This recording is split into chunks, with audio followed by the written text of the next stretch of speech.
Good morning, church. Let's talk about Matthew chapter 23. Jesus is going to proclaim 7 woes against the Pharisees and scribes, and that number is significant. He's saying it's not just this is kind of a bad thing. By doing it 7 times, he's emphasizing, saying this is as bad as it gets. If you live this way, there is no hope for you. You have not received salvation. You do not live by faith. He's telling the Pharisees, you've added something to my gospel and you've completely corrupted it and you've lost access to the gift because of it.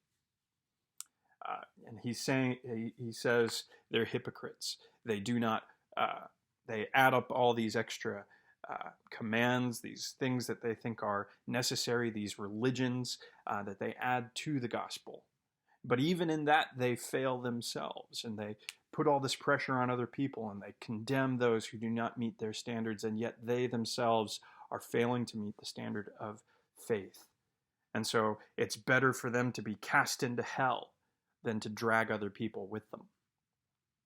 And so the question for us is, what are the things that we do that are like the Pharisees? Who are the people among us who are adding burdens to the gospel? For instance, what if somebody comes to church wearing the wrong thing? Do you look down your nose at the person who's not in the coat and the tie? Do you look down on the person who comes in and they're a little disheveled, a little dirty? What about when we sing the wrong songs, or somebody who raises their hands, or even dances in the sanctuary? What if we're not reverent enough? What if we're not boisterous enough? What if there's somebody who stands and they just observe quietly? Is that a burden that you'd put on somebody else, that you'd look down on somebody else for? What if the preacher preaches for 20 minutes or for 45 minutes or for an hour? Is he doing it the wrong way? What if someone doesn't volunteer in enough activities? What if somebody doesn't look like me, sound like me? What if I don't find them impressive enough? Or what if it doesn't seem like they want to be impressive to me? Are those people out? There may be times in your own heart where that sounds silly, and that sounds like there's no way that's me.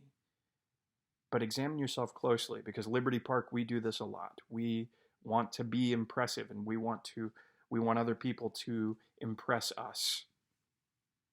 In John chapter 5, Jesus says, "How can you believe when you receive glory from one another and do not seek the glory that comes from the only God?" The Pharisees sought glory from one another, and Jesus said, "You've lost it. You've missed it entirely. You do not have the gospel." We're not going to be that kind of church. We can't be. We want to be the kind of church that presses the gospel, relationship with God through Jesus Christ. And anything else might be good, but it is not required. Salvation comes by grace through faith in Jesus Christ alone.